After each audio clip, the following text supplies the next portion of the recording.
ஆராதனை வேளை.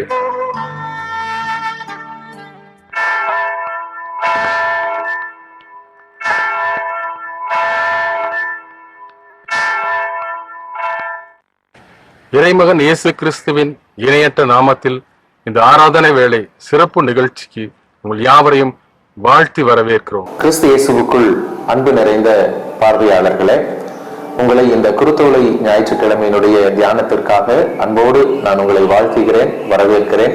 இந்த முயற்சியில் இருக்கிற அருமையான சுவிசேஷ குழுவினருக்கும் இந்த வேளையிலே என்னோட வாழ்த்துக்களை நான் தெரிவித்துக் கொள்கிறேன். நம்முடைய வாழ்க்கையிலே நிறைய பயணங்களை நாம் பயணித்திருக்கிறோம். குறிப்பாக திட்டமிட்டு பயணங்கள் செய்வதுண்டு. இப்பொழுதும் பிள்ளைகளுக்கு விடுமுறை காலங்கள் வருவதனாலே மே மாதம் விடுமுறையில எங்கேயாவது குடும்பமாய் செல்லலாம் என்று அநேக பயணங்கள், திட்டமிடுதல்கள் நாம் செய்திருப்போம். திட்டமிடாமலும் அநேக பயணங்கள் நாம் வாய்த்ததுண்டு, பயணித்ததுண்டு. குறிப்பாக ஏதாவது ஒரு முக்கிய காரியமாக ஒரு எமர்ஜென்சி சிச்சுவேஷனில திட்டமிடாத ஒரு பயணத்தில நாம் பயணித்திருப்போம். மரணிக்கின்ற ஒரு வேளையில அல்லது அலுவல்களின் காரியமாக ஆபீஸ் ஒர்க்காக நாம் பயணம் செய்திருப்போம். இன்றைய நாளிலும் ஒரு பயணத்தை குறித்து நாம் பார்க்கிறோம். இந்த பயணம் இந்த உலகத்தின் தோற்றத்திலே திட்டமிடப்பட்ட ஒரு பயணமாக அதை நாம் பார்க்கின்றோம். இந்த பயணத்திற்கு பின்னால் ஒரு பெரிய ஒரு லட்சியமும் இந்த முழு உலகத்தையும் காப்பாற்றக்கூடிய ஒரு பெரிய கடவுளுடைய திட்டமும் இருக்கிறதை நாம் உணர்ந்து கொள்ள வேண்டும். அந்த பயணம்தான் ஆண்டவராகிய இயேசு எருசலேமை நோக்கி செல்லுகின்ற ஒரு பயணம். இது கடவுளால் திட்டமிடப்பட்டது, கடவுளால் தீர்மானிக்கப்பட்டது.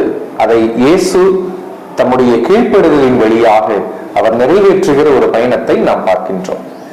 அன்புக்குரியவர்களே, இந்த எருசலேம் என்று சொல்லக்கூடிய அந்த நகருக்குள்ளாக இயேசு செல்லுகிற போது அந்த எருசலேம் என்ற வார்த்தைக்கு பின்பாக இருக்கின்ற ஒரு பொருள் அமைதியின் ஊர் என்ற ஒரு பொருள்.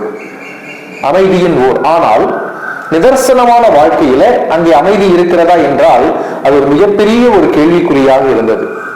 ஏனென்றால் அங்கே அரசியல் இருந்தது, அதிகாரம் இருந்தது, ஆடம்பரம் இருந்தது, மாய்மாலம் இருந்தது.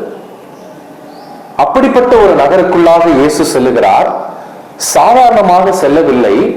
அவர் செல்லுகிற போது மக்கள் கூட்டத்தினருடைய ஒட்டுமொத்த நம்பிக்கையாக இயேசு இருக்கிறார். அந்த இஸ்ரவேல் மக்களினுடைய வாழ்க்கையை பார்க்கிற போது இயேசுவின் காலத்திலே அவர்கள் ரோமர்களுடைய ஆதிக்கத்தினாலே அவர்கள் தங்களுடைய வாழ்க்கையை மிகவும் பரிதாபத்திற்குரிய ஒரு நிலைமையிலே வாழ்ந்து வந்தார்கள். எதற்கெடுத்தாலும் வரி என்ற ஒரு சூழல், எதற்கெடுத்தாலும் அவருடைய வாழ்க்கை மீது அடக்குமுறைகள். எதிர்த்து கேள்வி கேட்டால் அவருடைய வாழ்க்கை பல்விதமான அடக்குமுறைகளினாலே வாழ்க்கை நசுக்கப்பட்ட ஒரு சூழல். அப்பொழுது எங்களை விடுவிப்பதற்கு கடவுள் வரமாட்டாரா என்று ஏங்கி 118 சங்கீதம் 25வது வசனத்துல கர்த்தாவே ரட்சியும் என்ற அந்த வார்த்தை. சில வார்த்தைகளுக்கு எபிரேயத்திலே, கிரேக்கத்திலே, ஆங்கிலத்திலே, தமிழிலே வேறு வார்த்தைகள் டிரான்ஸ்லேஷன் பண்ண வேறு வார்த்தைகள் கிடையாது. அல்லேலூயா என்ற வார்த்தைக்கு கிரேக்கத்திலும் அதே வார்த்தை தான், ஆங்கிலத்திலும் அதே வார்த்தை, தமிழிலும் அதே வார்த்தை. அதே போல ஆமீன் என்ற வார்த்தைக்கும் அதே போன்றுதான் இந்த ஹோசானா என்ற ஒரு வார்த்தை. அது பழைய ஏற்பாட்டிலே 118 சங்கீதம் 25வது வசனம் என்ற அந்த இடத்தில் மட்டும்தான் வருகிறது. கர்த்தாவே ரட்சியும், ஆண்டவரே காப்பாற்றும் என்ற அந்த ஒரு வார்த்தை. அதே வார்த்தையை பயன்படுத்துகிற போது இங்கே கிரேக்கத்திலும் தமிழ் மொழியிலும் அது ஒரே வார்த்தையாக பயன்படுத்தப்படுகிறதை நாம் பார்க்கின்றோம். இந்த ஓசன்னா என்று மக்கள் ஆர்ப்பரிக்கிற போது பழைய ஏற்பாட்டின் பின்னணியில அது ஓசன்னா என்றால் அது ஒரு ஜெபமாக பார்க்கப்பட்டது. நாங்க கஷ்டத்தில் இருக்கிறோம், துன்பத்தில் இருக்கிறோம், கர்த்தாவே எங்களை ரட்சியும் என்ற ஒரு வார்த்தை.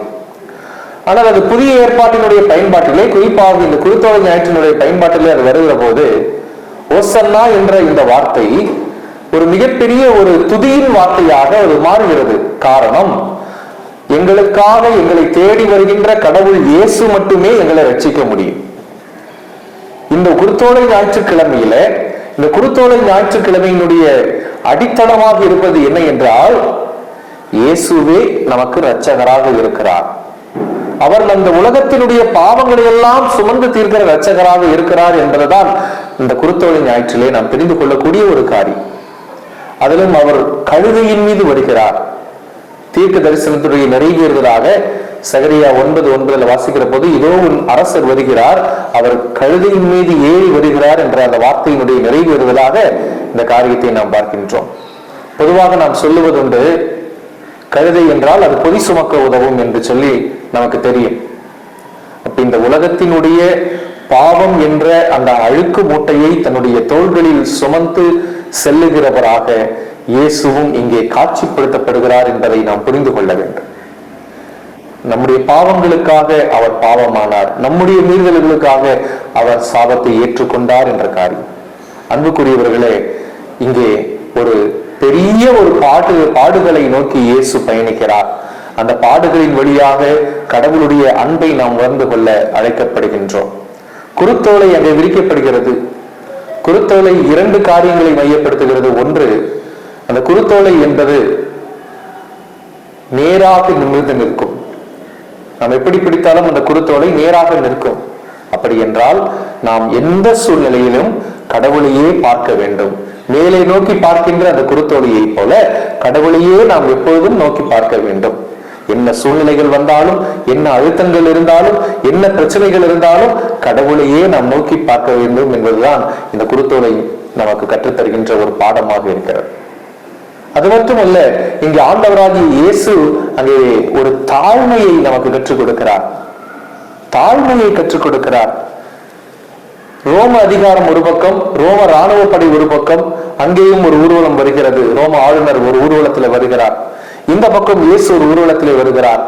இந்த ரோம ஆளுநர் எதில் வருகிறார் என்று சொன்னால், குதிரை படைகளோடு, போர் வீரர்களோடு, போர்ப்படை தளபதிகளோடு அந்த ரோம ஆளுநர் ஊர்வலம் வருகிறார். இங்கே சாமானிய மக்களோடு, பாமர மக்களோடு ஒரு கழுதை குட்டியின் மீது இயேசு ஊர்வலம் வருகிறார்.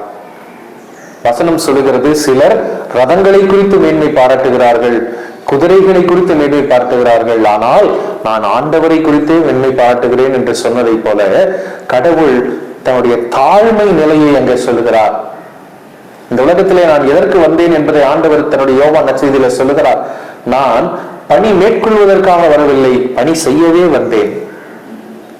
not to be served but to serve.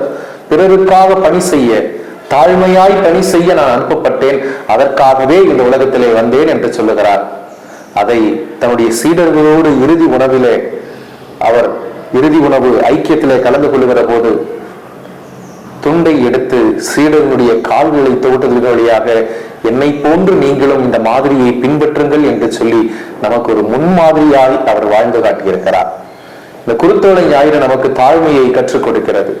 இந்த குருத்தோலை ஞாயிறு நாம் கடவுளுடைய வார்த்தைக்கு கீழ்ப்படிய வேண்டும் என்ற அந்த கீழ்ப்படுகின்ற ஒரு நிலையை கற்றுக் கொடுக்கிறது. இயேசு இந்த உலகத்திலே வந்தார். இந்த ஒரு பவனி என்று சொல்லுவது எருசலேமை நோக்கி செல்கின்ற ஒரு பவனியை காட்டிலும் இன்னொரு பவனி, மிகப்பெரிய ஒரு பவனி. அது எந்த பவனி என்றால், தன்னுடைய தந்தையினுடைய விருப்பத்தை நிறைவேற்றுவதற்காக விண்ணுலகத்தில் இருக்கின்ற எல்லா விதமான சௌகரியங்களையும் மேன்மைகளையும் அங்கீகாரங்களையும் விட்டுவிட்டு இந்த உலகத்திலே பாவிகளாகிய நம்மை தேடி வந்த அந்த பவனி, அது மிகப்பெரிய ஒரு பவனியாக ஆண்டவருடைய தாழ்மையை, ஆண்டவருடைய கீழ்ப்படிதலை இங்கே நமக்கு கற்றுக் கொடுக்கிறது. சிலுவையின் மரண பரியந்தமும் தம்மை கீழ்ப்படுத்தி ஆண்டவருடைய வார்த்தைக்கு அவர் செவி சாய்த்தார் என்று சொல்லுகிறது. அதே போல இன்று நீங்களும் நானும் கர்த்தருடைய வார்த்தைக்கு செவி சாய்ப்பதற்கு அழைக்கப்பட்டிருக்கிறோம். கடவுளுடைய வார்த்தைக்கு செவி சாய்க்க அழைக்கப்பட்டிருக்கிறோம். இந்த உலகத்திலே பாடுகள் வரலாம், வேதனைகள் வரலாம், பிரச்சனைகள் வரலாம், என்ன விதமான காரியங்கள் வரலாம். ஆண்டவரை பற்றி எனக்கு முழுமையாய் தெரியாது என்று சொல்லலாம். பைபிள் வாசித்தால் எனக்கு அந்த வசனங்கள் புரியவில்லை என்று சொல்லலாம்.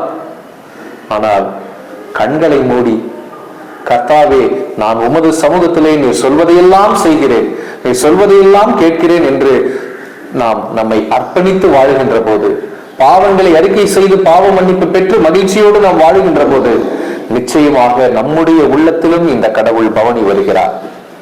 இதோ வாசற்படியிலே நின்று கதவை தட்டுகிறேன், ஒருவனின் சத்தத்தை கேட்டு கதவை திறந்தால் நான் அவனோடு பிரவேசிப்பேன், அவனோடு தங்குவேன் என்று சொன்னவர் இந்த குருத்தோலை ஞாயிற்றிலே நம்மை தேடி பவனி வருகிறார்.